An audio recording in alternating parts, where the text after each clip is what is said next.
শেষ দিনও ছিল না। তাহলে প্রথম দিন ছিল শুক্রবার। তাহলে শেষ দিন হবে শুক্রবার।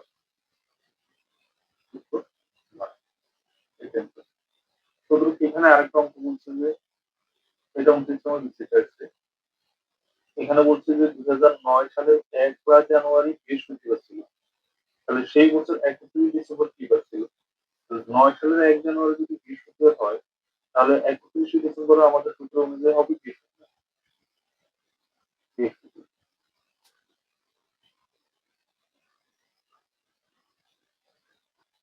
তারপরে এখানে একটা ২০২৪ সালের ১ জানুয়ারি বৃহস্পতিবার হলে সেই বছর ৩১ ডিসেম্বর কি বার? আমাদের এখানে একটা আ প্রবলেম আছে সেটা দেখতে হবে ২০২৪ সালকে ৪ দ্বারা ভাগ যায় কিনা।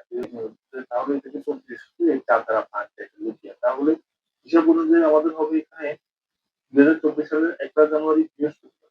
তাহলে ৩১ ডিসেম্বর বৃহস্পতিবার হওয়ার কথা। লিপ ইয়ার যেহেতু ফেব্রুয়ারি মাস আপনাদের এখানে ২৯ তাহলে ১ দিন যোগ হবে।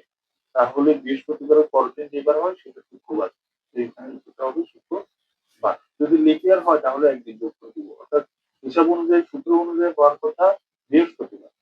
কিন্তু হচ্ছে এখানে শুক্রবার। এই যে এটা লিপ ইয়ার অধিবর্ষ ২০২৪ কে ৪ দ্বারা ভাগ করে দিই।